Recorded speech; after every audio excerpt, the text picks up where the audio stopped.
जय Hind. Welcome to Hindustani classes channel. दोस्तों, आपका स्वागत है आपके अपने हिंदुस्तानी क्लासेस चैनल पर। दोस्तों देखिए, क्लास 10th वालों के लिए हिंदी का मॉडल पेपर आ चुका है। देखिए दोस्तों, हिंदी का है। देखिए दोस्तों, 2025 का मॉडल पेपर है। दोस्तों हिंदी का है, 2025 का है। देखिए 801 HF कोड का है। दोस्तों देखिए 801 HF कोड का है। दोस्तों देखिए हमारा पेपर यहाँ पे देखिए अनुक्रमांक नंबर यानी कि रूल नंबर भरने के लिए दिया रहता है दोस्तों, और यहाँ पे अपना नाम भरना है दोस्तों। पेपर में पूर्णांक हमारा देखिए दोस्तों 70 का होता है। पूर्णांक हमारा 70 का होता है। देखिए समय हमारा 3 घंटे 15 मिनट रहता है दोस्तों। वीडियो भले ही लंबी हो जाए, लेकिन यहीं पे आज पूरे संपूर्ण से जानकारी पता कर लेना है। यहीं पे देखिए दोस्तों, अच्छे से पेपर को पढ़ते चलना है। नोट में देखिए, प्रारंभ के 15 मिनट परीक्षार्थियों को प्रश्न पत्र पढ़ने के लिए निर्धारित है। यानी कि 15 मिनट आपको पेपर पढ़ने के लिए निर्धारित समय होगा। निर्देशांक में देखिए सभी प्रश्न अनिवार्य है। आप लोगों को सभी प्रश्न करना अनिवार्य होगा। उसके बाद देखिए, यह प्रश्न पत्र दो खंडों, खंड आ तथा खंड बा में विभाजित है। प्रश्न पत्र हमारा दो खंड में विभाजित है। खंड आ में 1 अंक के 20 बहुविकल्पीय प्रश्न हैं, जिनमें सही उत्तर OMR से उत्तर पत्रक पर नीले अथवा काले बॉल पॉइंट कलम से सही विकल्प वाले गोले को संपूर्ण रूप से काला कर चिन्ह करें। मतलब जो सही होगा उसमें आपको पूरा गोला करना होगा, जो सही होगा OMR शीट पर। उसके बाद देखिए, खंड आ के प्रत्येक प्रश्न का निर्देशांक पढ़कर केवल प्रदान OMR उत्तर पत्रक पर ही उत्तर दे। OMR के उत्तर पत्रक पर उत्तर देने के पश्चात उसे नहीं काटें तथा इरेजर अथवा व्हाइटनर का प्रयोग न करें। मतलब आप लोग गलत हो जाता है तो उसमें दोबारा इरेजर का मतलब और उसका व्हाइटनर का प्रयोग मत करिए, वरना गलत हो जाएगा, गलत ही माना जाएगा। उसके बाद देखिए, पांचवा हमारे दिए प्रश्न के अंक उसके सम्मुख अंकित हैं। मतलब उसमें अंक मतलब जो नंबर मिले वो भी लिखा रहेगा उस प्रश्न में। उसके बाद एक खंड बा हमारे 50 अंक का वर्णनात्मक प्रश्न है, जिसमें 50 नंबर हमारे मिलेंगे दोस्तों। खंड बा में सभी प्रश्नोत्तर प्रश्नों के उत्तर एक साथ ही करें, मतलब सभी को करें। उसके बाद प्रथम प्रश्न के आरंभ कीजिए तथा अंतिम प्रश्न तक करते जाइए। जो प्रश्न न आता हो उस पर समय नष्ट न करें। मतलब जो प्रश्न आपको नहीं आता उसे छोड़ दीजिए, उसको लास्ट में करना है, लेकिन उस पर ज़्यादा समय नष्ट मत करें। तो यही बताया गया है। देखिए तो चलिए प्रश्न को सॉल्व करते हैं दोस्तों। देखिए पहला क्वेश्चन हमारे आचार्य रामचंद्र शुक्ल प्रसिद्ध हैं। आचार्य रामचंद्र शुक्ल क्यों प्रसिद्ध हैं दोस्तों?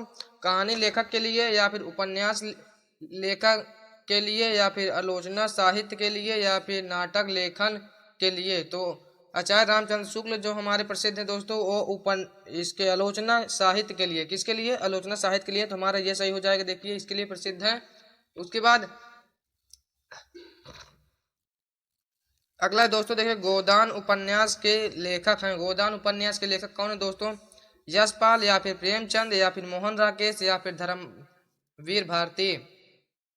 तीन में से कौन हो जाएंगे? देखिए हमारे इसमें से हो जाएंगे प्रेमचंद। प्रेमचंद हमारे करेक्ट हैं, तो ये हमारा सही हो जाएगा दोस्तों। उसके बाद अगला हमारा देखिए, नीड़ का निर्माण फिर के रचनाकार हैं। नीड़ का निर्माण फिर के रचनाकार कौन है दोस्तों? हरिवंश राय बच्चन, या फिर डॉक्टर राजेंद्र प्रसाद, या फिर हजारी प्रसाद द्विवेदी, या फिर राम विलास शर्मा। तो इनमें से कौन हो जाएंगे दोस्तों? तो इनमें से हमारे हो जाएंगे देखिए हरिवंश राय बच्चन। हरिवंश राय बच्चन यानी कि हमारे ये सही हो जाएगा दोस्तों। देखिए करेक्ट आंसर है। उसके बाद अगला हमारे देखिए, झूठा सच उपन्यास के लेखक हैं। यशपाल, कमलेश्वर, या फिर रंगे राघव, या फिर चतुर्सेन शास्त्री। तो इनमें से कौन हो जाएंगे दोस्तों? तो इनमें से हमारे हो जाएंगे देखिए यशपाल। यशपाल झूठा सच उपन्यास काल के लेखक हैं दोस्तों, यशपाल। तुम्हारा ये सही हो जाएगा। देखिए उसके बाद अगला हमारे देखिए, छायावाद की प्रमुख प्रवृत्ति है। छायावाद की प्रमुख प्रवृत्ति क्या है दोस्तों? अश्लीलताओं की प्रशंसा, या फिर रीति ग्रंथों का निर्माण, या फिर श्रृंगार और प्रेम वेदना, या फिर भक्ति भावना। तो इनमें से कौन हो जाएगा दोस्तों?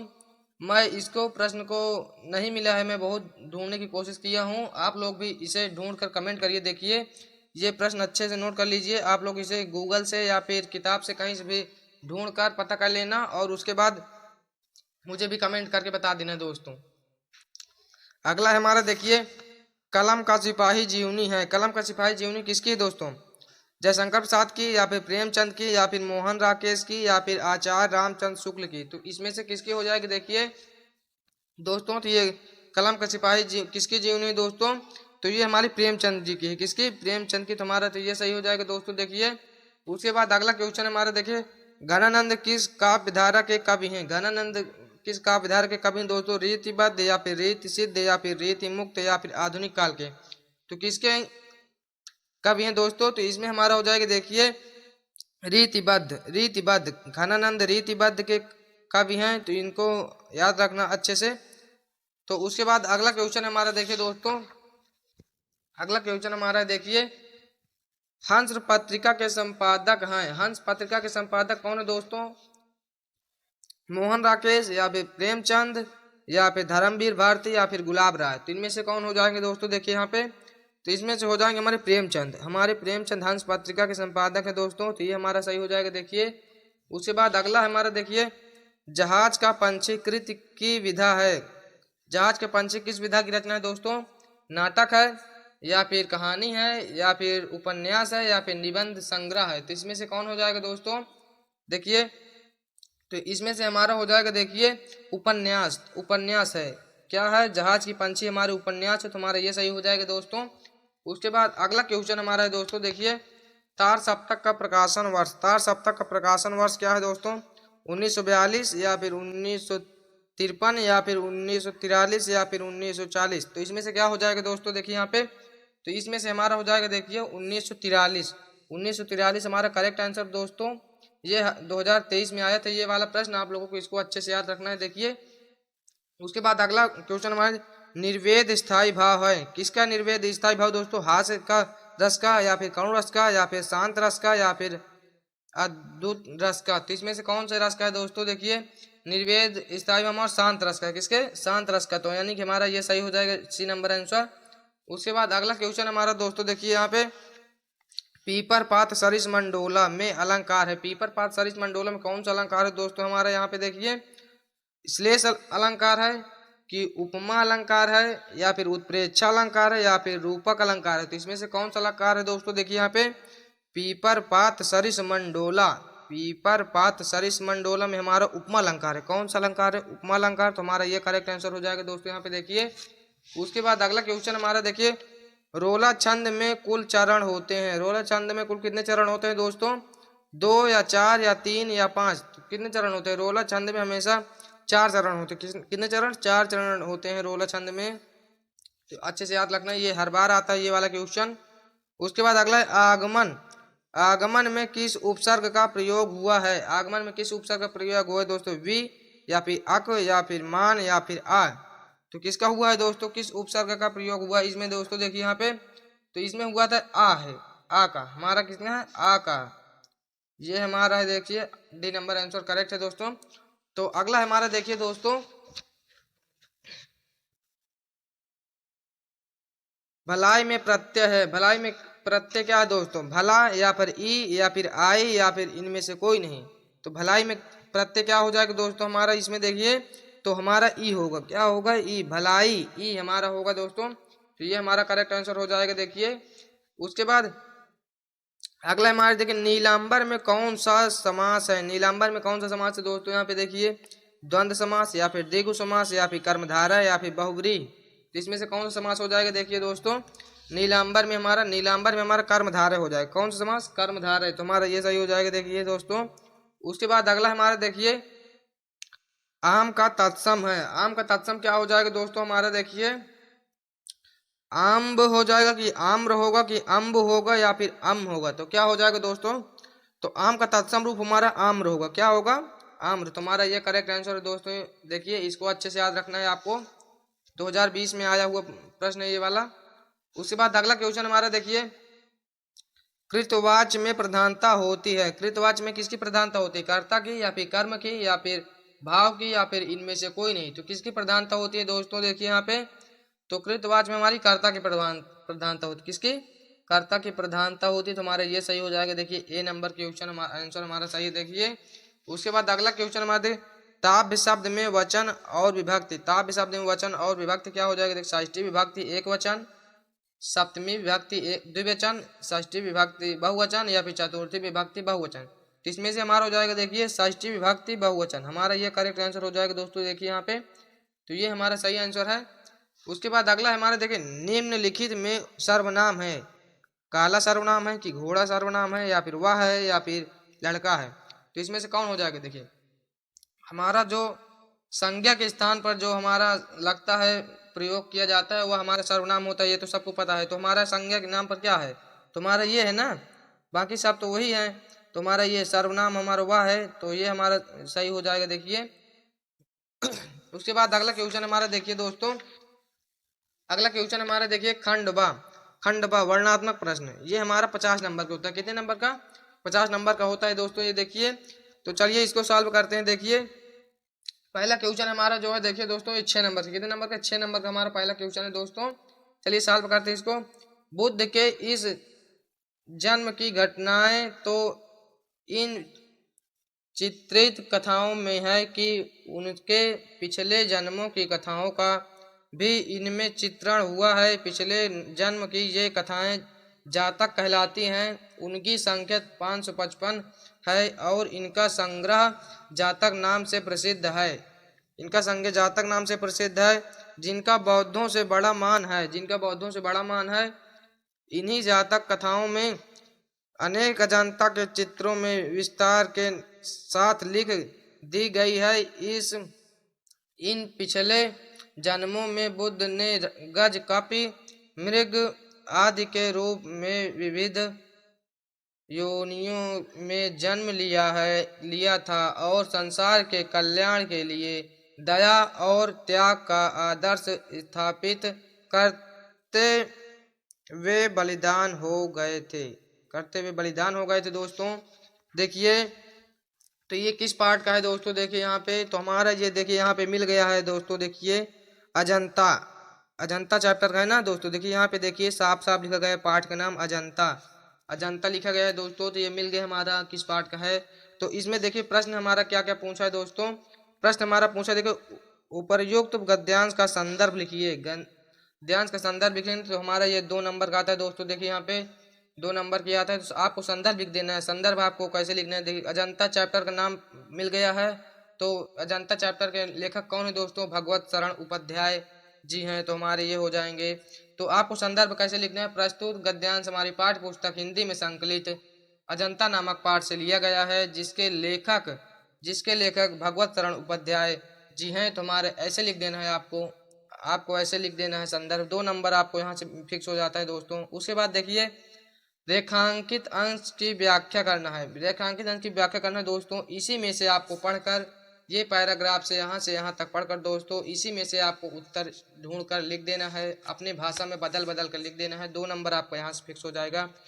उसके बाद देखिए जातक कथाएं किन्हें कहते हैं। जातक कथाएं किसे कहते हैं दोस्तों। देखिए जातक कथाएं किसे कहते हैं। यहाँ पे देखिए जातक कथाएं किसे कहते हैं। जातक कथाएं हमारा देखिए यहाँ पे लिखा गया है। यहाँ पे देखिए पिछले जन्म की ये कथाएं जातक कहलाती हैं। पिछले जन्म की ये कथाएं जातक कहलाती हैं ना। तो ये देखिए लिखा है दोस्तों। आप लोग इतना लिख देंगे तो 2 नंबर आपका फिक्स हो जाएगा। यहाँ भी दोस्तों आप लोगों को छोड़ कर नहीं आना है। उसके बाद अगला है हमारा देखिए अथवा में करना चाहते हो। अगर ये वाला नहीं आता है तो आप लोग अथवा में कर लीजिए। अथवा वाला आता है तो अथवा कर लीजिए। देखिए रोहतास दुर्ग के प्रकोष्ठ से बैठी हुई युवती ममता सोण के तीक्ष्ण गंभीर प्रवाह को देख रही है। ममता विधवा थी। उसका यौवन सोण के समान ही उबड़ रहा था। मन में वेदना, मस्तक में आंधी, आंखों में पानी का बरसात लिए वह सुख के कंटक शयन में विकल थे। वह रोहतास दुर्गपति के मंत्री चूड़ामणि की अकेली दुहिता थी। फिर उसके लिए कुछ अभाव होना असंभव था, परंतु वह विधवा थी। हिंदू विधवा संसार में सबसे तुच्छ निरसय प्राणी है, तब उसकी विडंबना की अंत कहाँ था।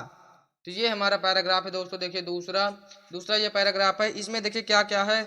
उपयुक्त गद्यांश का संदर्भ लिखिए। संदर्भ लिखिए। सबसे पहले आप लोगों को चैप्टर का नाम पता चला? कितने बच्चों को नाम पता चल गया चैप्टर का? कमेंट करके बताइए जल्दी से। तो देखिए मैं बताता हूँ। चैप्टर का नाम है हमारे ममता। ममता पाठ से लिया गया है। ये देखिए यहाँ पे देखिए साफ साफ लिखा है ममता। तो ये ममता पाठ से लिया गया है। तो जिसके लेखक हमारे जयशंकर प्रसाद जी हैं। कौन है? जयशंकर प्रसाद जी हैं लेखक।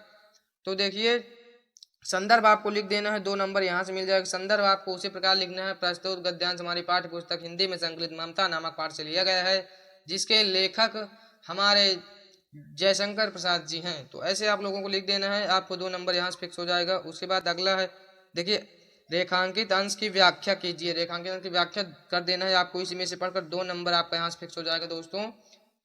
उसके बाद देखिए गद्यांश के आधार पर संसार में सबसे तुच्छ निराशय प्राणी कौन है। देखिए यहाँ पे लिखा भी है दोस्तों, हिंदू विधवा संसार में सबसे तुच्छ निराशय प्राणी है। इतना आपको लिख देना है। यहाँ से यहाँ तक लिख देना है। 2 नंबर आपको इसमें भी मिल जाएगा दोस्तों। देखिए कितना आसान है। आप लोगों को करके आना है, छोड़ कर नहीं आना है दोस्तों। अगला है हमारा देखिए दोस्तों दूसरा नंबर हमारे दिए गए पद्यांश पर आधारित 3 प्रश्नों का उत्तर दीजिए। इसमें भी 3 प्रश्न है दोस्तों। वो गद्यांश का था और ये पद्यांश का है दोस्तों। एक एक करना है आप लोगों को। देखिए तो चलिए शुरू करते हैं। देखिए सुन सुंदर बहन सुधारस साने, सयानी है जान की जानी भली, तिरछे करि नैन दय सैन, तिन्ह समुझाई कछु समुझ मुस्काई चली, तुलसी ते ही अवसर सो हैं सब, अवलोकित लोचन लाहू अली, अनुराग तड़ाग में भानु उदय, वीर विंगसी मनु मुंज कुंज कली। ये देखिए पैराग्राफ है दोस्तों हमारा। देखिए तो ये किस चैप्टर का है दोस्तों? देखिए आप लोग अच्छे से पहचानिए। देखिए किसका है? तुलसीदास जी का है। जहाँ पे देखिए तुलसी मिल गया ना, तो जहाँ पे तुलसी मिल जाए, सूर मिल जाए वहाँ पे तुलसीदास जी का, और सूर मिलेगा तो वहाँ पे सूरदास जी का। ऐसे आप लोगों को पहचान करना है दोस्तों। तुम्हारे ये तुलसीदास जी का है। देखिए तो देखिए इसमें क्या क्या करना। उपयुक्त पद्यांश का संदर्भ लिखिए। तुलसीदास जी का ये किस उसमें से लिया गया है? धनुष भंग से। किसमें से लिया गया? धनुष भंग से लिया गया। तो आपको लिख देना है प्रस्तुत पद्यांश हमारी पाठ्य पुस्तक हिंदी में संकलित धनुष भंग नामक पाठ से लिया गया है, जिसके कवि हमारे तुलसीदास जी हैं। तो हम इतना लिख देंगे तो आपको 2 नंबर यहाँ पे फिक्स हो जाएगा दोस्तों। देखिए उसके बाद रेखांकित अंश की व्याख्या कर देना है। आपको व्याख्या कर देना है अपनी भाषा में। 2 नंबर आपको यहाँ से मिल जाएगा। देखिए उसके बाद देखिए अनुराग तड़ाग तथा मनु मंजुल कंज कली में कौन सा अलंकार है दोस्तों? तो इसमें कौन सा अलंकार है दोस्तों? देखिए इसमें हमारा रूपक अलंकार है। कौन सा?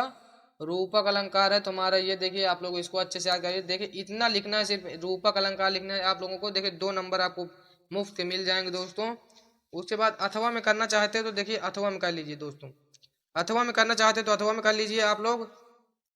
सच्चा प्रेम वही है जिनकी त्रितु आत्म बलि पर हो निर्भर, त्याग बिना निष्प्राण प्रेम है, करो प्रेम पर प्राण निछावर, देश प्रेम वह पुण्य क्षेत्र है, अलम असीम त्याग से विलसित, आत्मा के विकास के जिसमें मनुष्यता होती है विकसित। तो ये किस चैप्टर का दोस्तों? आप लोग इसका करना चाहते हैं तो इसको कर लीजिए। वीडियो लंबी हो जाएगी इसलिए मैं जल्दी जल्दी बता रहा हूँ। अथवा में करना चाहते हो अथवा में कर लीजिए। उसके बाद अगला हमारा देखिए दोस्तों,